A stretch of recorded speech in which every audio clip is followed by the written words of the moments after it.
Bonsoir à tous, bienvenue à cette édition d'information sur les antennes de Numérica TV. Voici d'abord les principaux titres. Le budget 2017 se chiffre à plus de 8 milliards de dollars américains, un bond spectaculaire. C'est le Premier ministre Bruno Tshibala-Nzenze qui a présenté ce projet de loi de finances aujourd'hui à l'Assemblée nationale. L'ONU vient de mettre en place un plan de suivi de l'application intégrale de l'accord du 31 décembre 2016. Entre-temps, la mission onusienne soutient l'opération de la révision du fichier électoral. Elle insiste sur l'enrôlement des jeunes majeurs, mais également des femmes. Voilà pour l'essentiel en titre, mesdames et messieurs. Bienvenue à cette édition d'information.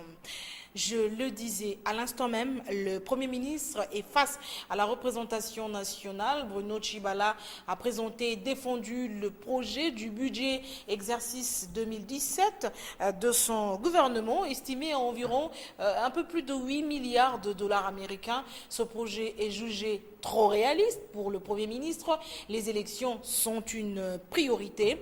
Le gouvernement entend débourser 1169 milliards de francs congolais pour la tenue des 3 scrutins prévus en décembre 2017. Je vous propose ici d'écouter un extrait de l'allocution du Premier ministre devant la représentation nationale, extrait sélectionné par Tapi Lutono. Honorable Président, les élections occupent une place de choix dans le budget. Sur ressources propres, le gouvernement entend débourser 1169 milliards de francs congolais pour l'organisation de 3 scrutins prévus d'ici la fin de cette année. Le budget de l'État sur ressources propres est certes le principal moyen pour financer le programme d'action du gouvernement. Mais ceci ne permet pas, dans les conditions actuelles, de couvrir tous les besoins de développement de notre pays. C'est pour cette raison que nous allons recourir à la mobilisation de l'épargne intérieure. Le gouvernement s'engage aussi à améliorer le climat des affaires de manière à encourager la formation de l'épargne intérieure, à attirer les investissements directs étrangers et à faciliter la mise en œuvre du partenariat public-privé pour lequel un projet de loi a déjà été déposé à l'Assemblée nationale. Et direction le Kasaï central où séjourne le président de la République depuis hier. Joseph Kabila s'y est rendu pour s'enquérir personnellement de l'évolution de la situation sécuritaire dans la province. Et sur place, le président de la République a dirigé une réunion de sécurité dans les provinces du Kasaï. Les détails avec nos confrères de la presse présidentielle. La visite du chef de l'État, Joseph Kabila, à Kananga, suscite beaucoup d'entente et d'espoir dans la population. Affaiblie par une année de troubles, la population de Kananga appelle de tous ses voeux la restauration de la paix, l'électrification et l'addition en eau potable, ainsi que l'approvisionnement de la ville en denrées de première nécessité. Qui est la paix sur les Grands Kasaï, et maintenant qu'il est là, nous sentons que nous serons en sécurité totale. Je salue l'arrivée du chef de l'État ici à Kananga au Kasaï central. Ce n'est pas un secret, une zone secouée par les affres de guerre. Et aujourd'hui, sa présence nous rassure, nous en tant que Kanangais, va favoriser la paix durable dont nous avons besoin pour le développement de cette province. Nous savons que quand le Père arrive, en Lingala, vous avez toujours dit Tata et Nzale Siri. Quand il est là, c'est pour trouver solution à nos problèmes. Nous avons besoin de la paix. Les problèmes, vous savez, quand il y a la guerre, on cherche la paix. On ne veut plus que ça puisse continuer, il faut qu'ils mettent fin à cela. Toute la population kanangaise, bien du Kasaï central, est très contente quand même de son arrivée. C'est tout le monde qui en parle. Alors surtout à propos de la sécurité. Comme il est déjà sur place, nous voyons que nous serons quand même bien, sécurisés. Nous avons vécu, ça fait de cela 8 mois, 2 jours dans la brousse, 4 jours sur la vie. Et avec sa présence, nous voulons que la paix revienne. Et nous voulons chasser les troupes des insensés qui ne veulent pas le bien-être du peuple kassaïen. Image de nos confrères de la presse présidentielle, le récit de Élysée Mafou. Et peu avant son déplacement, le chef de l'État, Joseph Kabila, a conféré avec la délégation mixte de l'ONU, l'UA et la CIRGL au Palais de la Nation. Au menu, l'application de l'accord du 31 décembre 2016. Le compte-rendu, Élysée Mafou.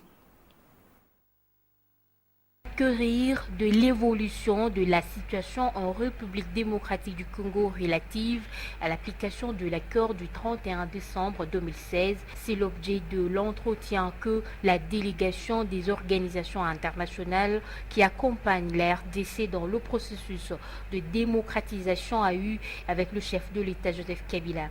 Les délégués des Nations Unies, de l'Union africaine, de la Conférence internationale sur la région du Grand Lac et de la SADC se disent satisfaits des propos du chef de l'État quant à la finalisation du processus électoral en cours. Nos rencontres doivent commencer par son Excellence, le chef de l'État, qui nous a fait quand même un briefing assez important sur tous les sacrifices que la République démocratique du Congo a déjà fait depuis en fait 2002. Donc ce processus date depuis une quinzaine d'années.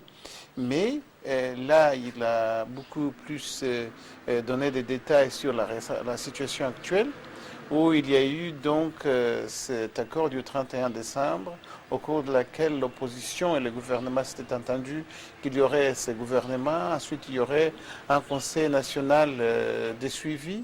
Donc aujourd'hui, le gouvernement est en place, le conseil national de suivi n'est pas encore en place. Tout ça, ce sont des éléments qui doivent être faits. Le président est très optimiste, il nous a dit que bon, mais même les problèmes aujourd'hui qui peuvent toucher au Conseil national électoral, je crois que ce sont des questions qui peuvent être réglées. On va changer de chapitre. Le rapport du secrétaire général sur l'application de l'accord du 31 décembre. Secrétaire général de l'ONU, bien entendu, le début de l'opération de l'enrôlement des électeurs et les sanctions de l'Union européenne contre 9 officiels congolais. Ce sont entre autres les sujets évoqués à la conférence hebdomadaire de la MONUSCO. La mission onusienne dit soutenir la révision du fichier électoral.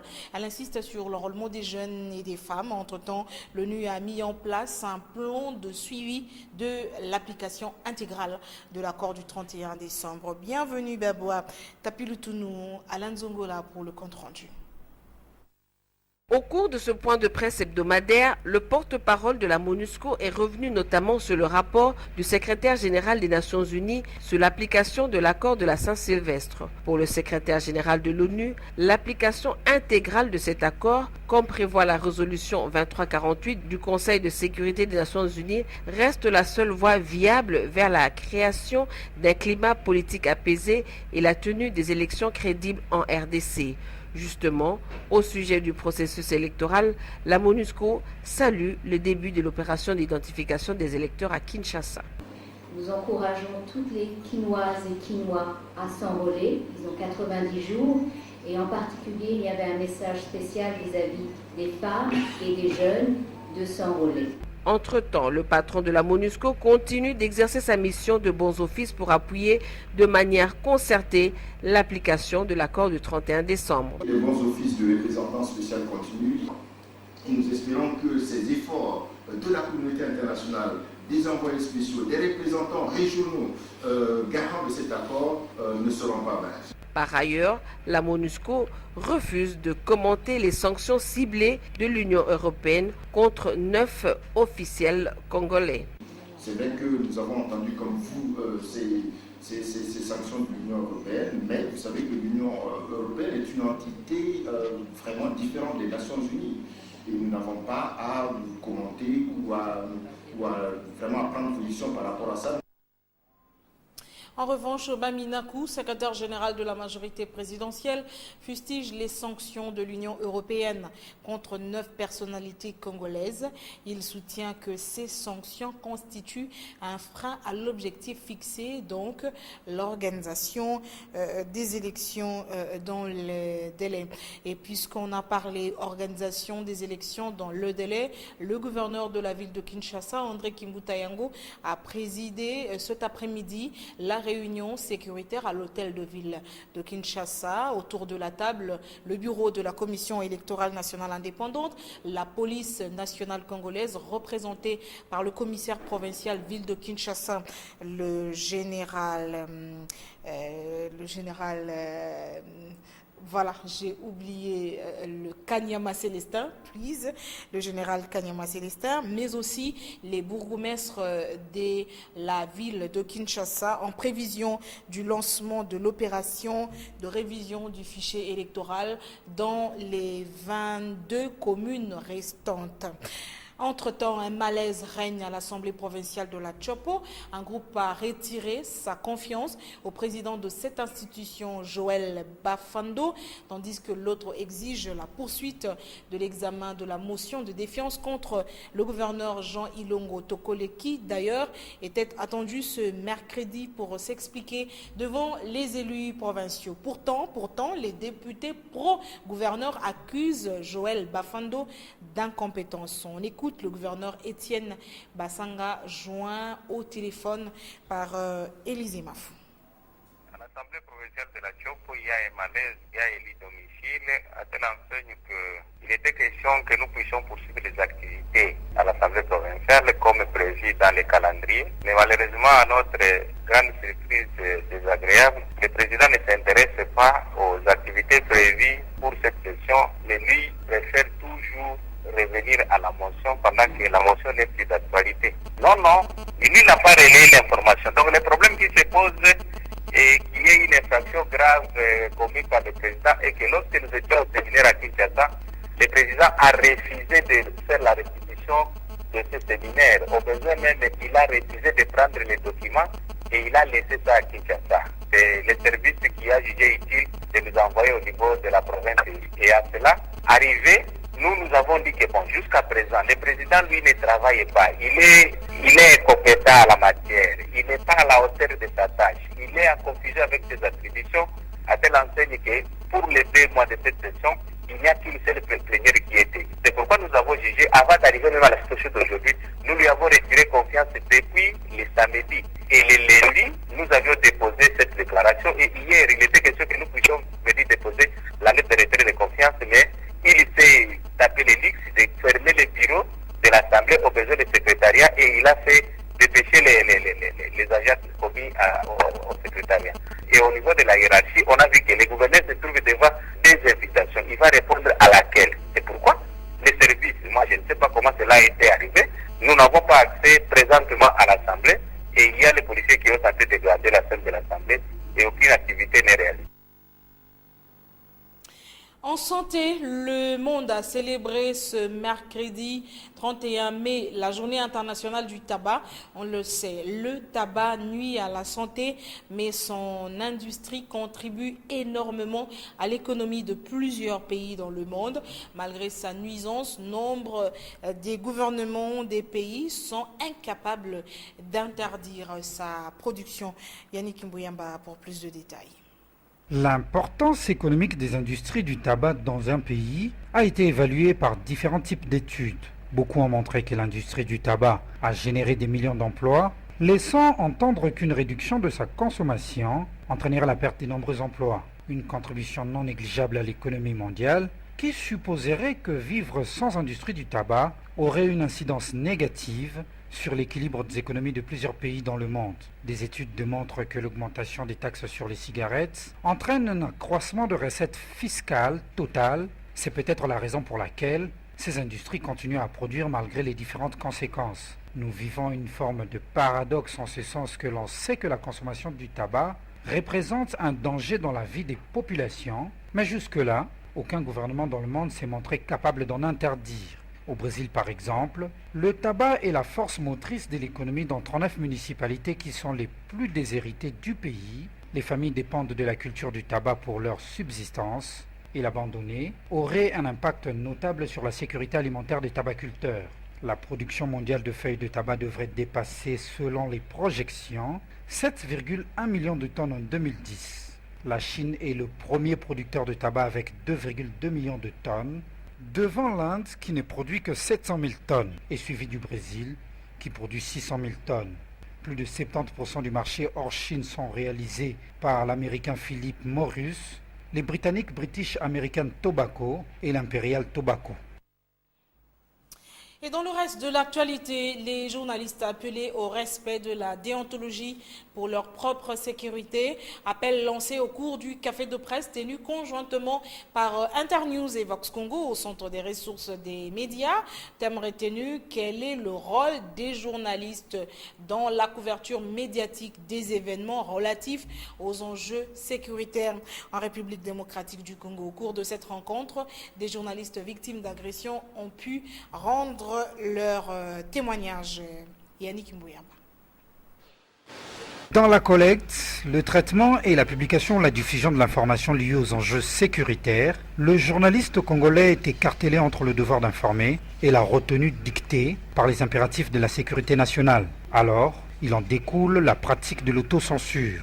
Donc, si je dois dire un mot sur cette situation de la liberté de la presse, je vais dire qu'elle est en recul en République démocratique du Congo et elle continue à être inquiétante pour les professionnels des médias. Une série de témoignages des journalistes s'en est suivie, relatant les atrocités que subissent les journalistes à l'exemple d'Éric Iziami d'Antena et Francine Mokoko, correspondante à TV5 Monde. Comme je suis issu de la province de l'Équateur, je torpille l'action de l'AFDEL.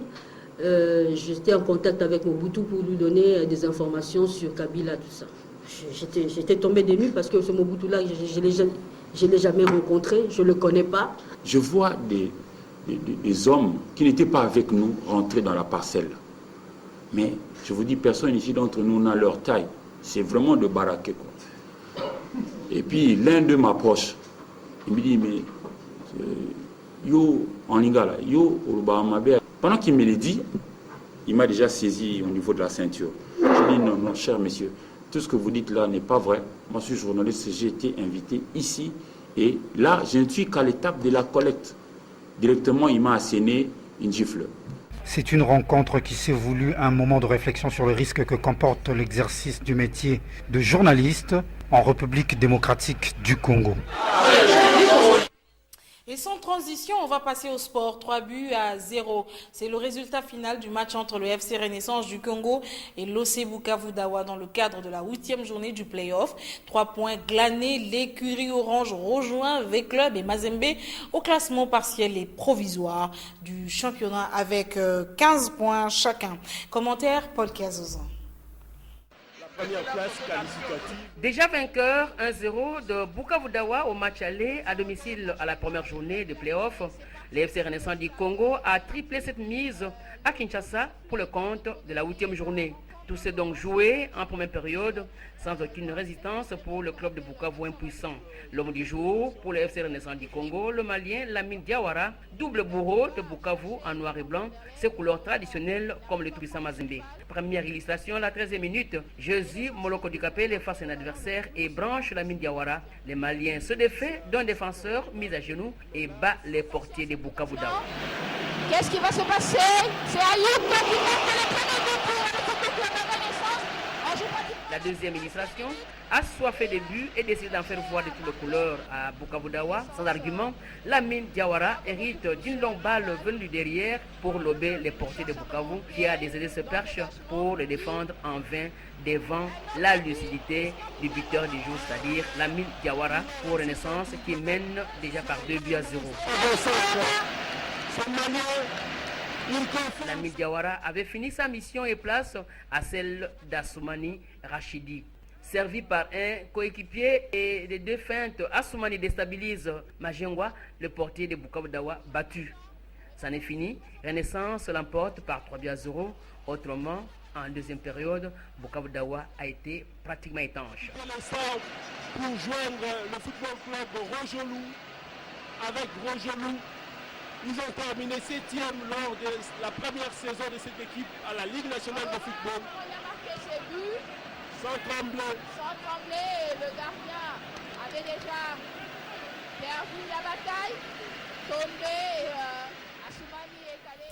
L'actualité en dehors de nos frontières aux États-Unis, le directeur de la communication de la Maison-Blanche a démissionné. Arrivé il y a seulement 3 mois, Mike Dante était censé améliorer le message présidentiel, mais les résultats politiques sont faibles, les polémiques se succèdent et surtout l'affaire sur l'ingérence ne laisse aucun répit à l'administration Trump. Ainsi, Mike Dante évoque des raisons personnelles. Ce départ aussi sonne comme le premier d'une série des changements attendus à la Maison-Blanche. Ainsi se termine donc cette édition sur les antennes de Numérica Télévision. Merci beaucoup de l'avoir suivi. Ce remerciement aussi au nom de toutes les personnes qui ont rédigé cette édition. Vous nous suivrez également sur le bouquet CPLA TV, canal 98. Et vous suivrez juste après ce journal, la revue de presse, dans une sélection de Tapi Lutunou, un commentaire de Bienvenue Baboua. Très bonne suite de programme. Bonsoir, à demain.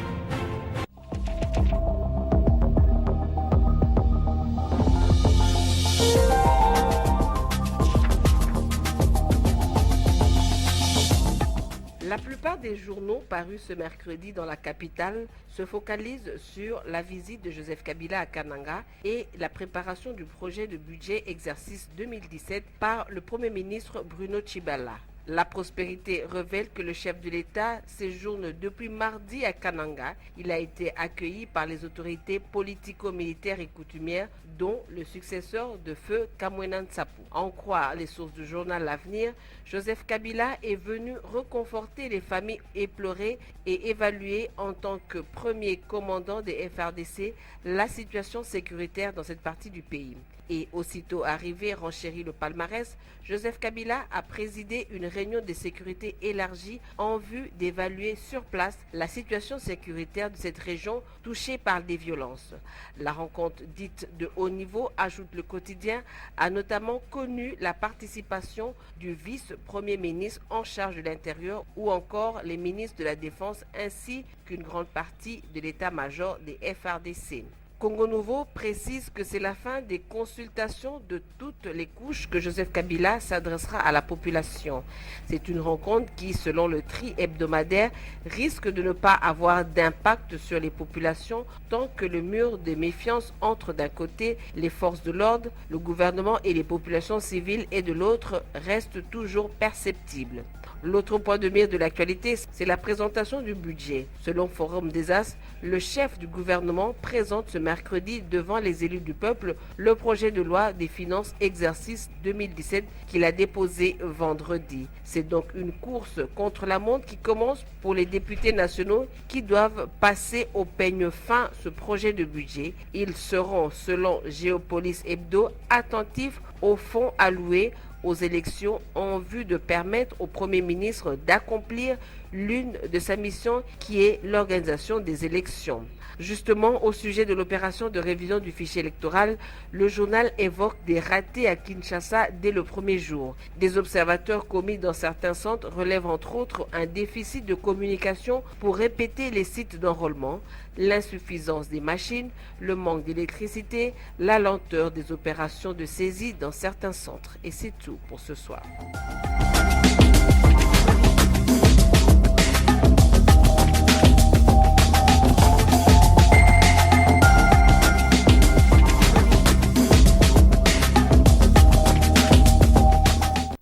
La L'importance économique des industries du tabac dans un pays a été évaluée par différents types d'études. Beaucoup ont montré que l'industrie du tabac a généré des millions d'emplois, laissant entendre qu'une réduction de sa consommation entraînerait la perte de nombreux emplois. Une contribution non négligeable à l'économie mondiale qui supposerait que vivre sans industrie du tabac aurait une incidence négative sur l'équilibre des économies de plusieurs pays dans le monde. Des études démontrent que l'augmentation des taxes sur les cigarettes entraîne un accroissement de recettes fiscales totales. C'est peut-être la raison pour laquelle ces industries continuent à produire malgré les différentes conséquences. Nous vivons une forme de paradoxe en ce sens que l'on sait que la consommation du tabac représente un danger dans la vie des populations, mais jusque-là, aucun gouvernement dans le monde s'est montré capable d'en interdire. Au Brésil, par exemple, le tabac est la force motrice de l'économie dans 39 municipalités qui sont les plus déshéritées du pays. Les familles dépendent de la culture du tabac pour leur subsistance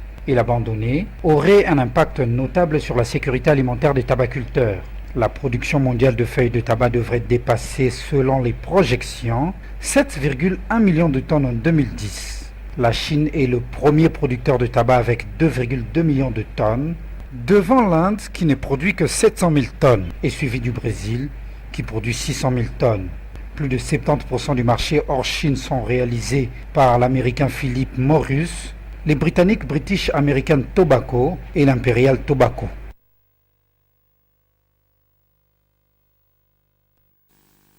Au cours de ce point de presse hebdomadaire, le porte-parole de la MONUSCO est revenu notamment sur le rapport du secrétaire général des Nations Unies sur l'application de l'accord de la Saint-Sylvestre. Pour le secrétaire général de l'ONU, l'application intégrale de cet accord, comme prévoit la résolution 2348 du Conseil de sécurité des Nations Unies, reste la seule voie viable vers la création d'un climat politique apaisé et la tenue des élections crédibles en RDC. Justement, au sujet du processus électoral, la MONUSCO salue le début de l'opération d'identification des électeurs à Kinshasa. Nous encourageons toutes les Quinoises et Quinois à s'enrôler. Ils ont 90 jours et en particulier